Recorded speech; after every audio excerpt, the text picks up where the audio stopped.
Question. When you look back through history and you think about the word genius, who comes to mind? I bet most of us immediately thought of Albert Einstein, and there's good reason for that, as he was a genius theoretical physicist whose theory of general relativity helped usher in a new generation of theoretical physics. His IQ was off the charts. He was even one of the first people to give a correct answer to the question, why is the sky blue? We've almost made his name synonymous with the word genius, and that's probably why he immediately came to mind when I asked you to think about somebody. And it's for these reasons, along with so many others, that Einstein is considered one of the greatest scientists ever. It's also why Albert Einstein's brain ended up being the focal point of one of the most bizarre robberies in history.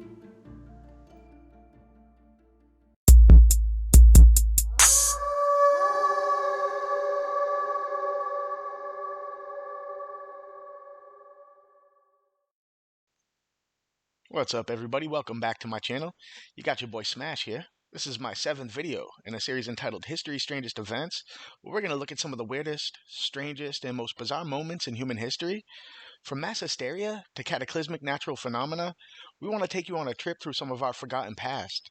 And today I'm also going to talk about another way you can connect with our community here on the channel.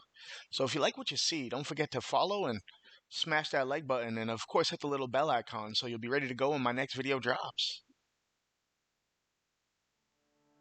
Albert Einstein was born March 14, 1879, in Ulm in the Kingdom of Württemberg in the German Empire.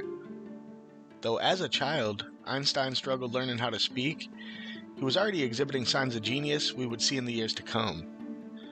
Some believe he may have suffered from autism or dyslexia, and contrary to the myth, he never failed math. In fact, by age 8, young Einstein was already attending advanced primary classes. From there, he went on to become the most important scientist in modern history. Along with his theory of general relativity, his mass energy equivalence principle, otherwise known as E = mc squared, went on to change the way scientists and theoretical physicists view the universe. He led us down the path to quantum physics and string theory that are mainstream ideas today. In his time, Albert Einstein led a life few of us could imagine. He escaped Nazi Germany, became close friends with Charlie Chaplin, and helped redefine an entire branch of science. He also married his cousin, but that's a whole other YouTube series. And for a character like Einstein, with a brain that advanced, it's no wonder that in his lifetime he piqued the curiosity of scientists and doctors alike. There had been a suspicion that his brain might be physically different from the average person. This was a curiosity that would extend even to his death on April 18, 1955. At age 76, the renowned scientist suffered a burst aorta. He was rushed to Princeton Hospital, but unfortunately the injury ended up being fatal. This is when the pathologist performing the autopsy, Dr. Thomas Harvey, decided it was a good time to steal Einstein's brain to conduct some experiments of his own. He also removed the eyeballs and gave them to Einstein's ophthalmologist. And this might not have been a problem if he had the consent of the family or had given them any notice that this was his plan. Einstein's son, Hans Albert Einstein, didn't learn about the theft until after the cremation, and he was understandably furious. But after Dr. Harvey had explained his plans, Hans allowed the experiments to move forward under one condition. He agreed the brain could be studied, but only if the findings were shared and published in scientific journals of high standing. And what type of studies did Dr. Thomas Harvey have in mind? Well, he wanted to see if this genius brain was physically different from an ordinary brain. Dr. Harvey thoroughly documented and photographed the brain and the process every step of the way. His first finding was that Einstein's brain weighed 1,230 grams, or just under 3 pounds. This meant Einstein's brain was actually lighter for a man of his age and size. He then severed the brain into 240 pieces because, science. Focus. Really? For that? Had to get into this video somehow. Touche. So he cut Einstein's brain into 240 chunks, and then later into hundreds of paper-thin slivers, all in the name of science.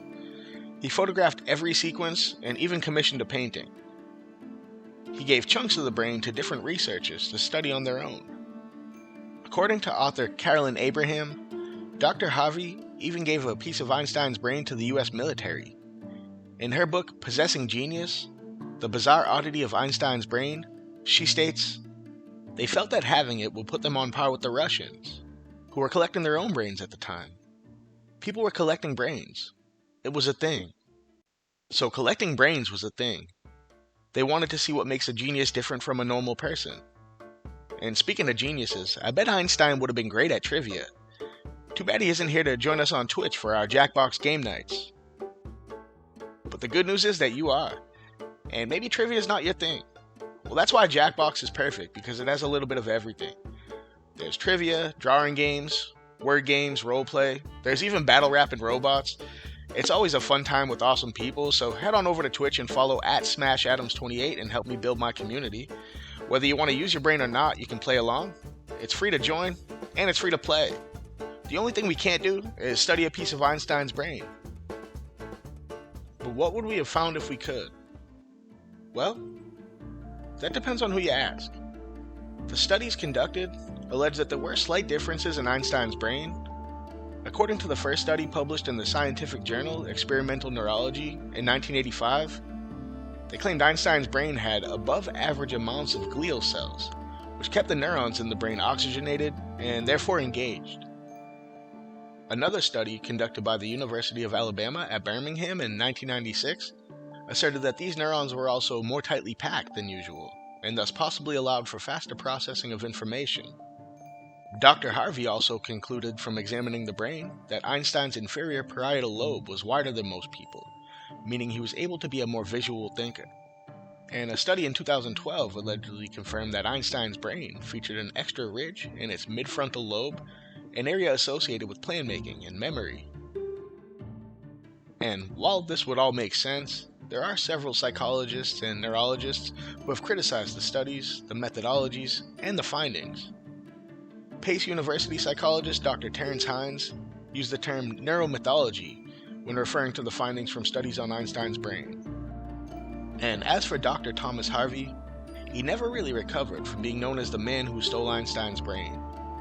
The stunt cost him his job at Princeton. Harvey even had his medical license revoked.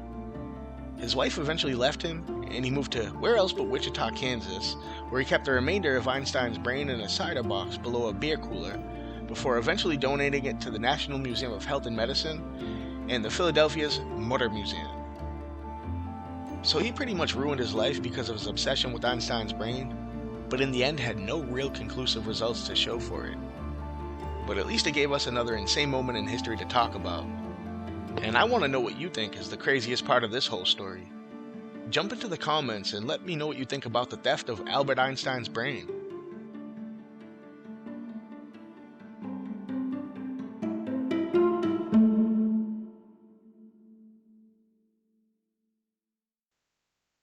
Thanks for watching, everyone. I hope y'all enjoyed. Don't forget to follow and smash that like button, and make sure you hit the little bell icon so you'll be ready for my next video. And if you don't want to wait another week, you can always catch more of me on Twitch and TikTok @SmashAdams28. I'm usually playing Jackbox a few nights a week, so head on over to Twitch now and check out my schedule for this week's community game night. And come back next week for my final video of the series, when we talk about a creepy flower obsession. Until next time, get smashed, everyone.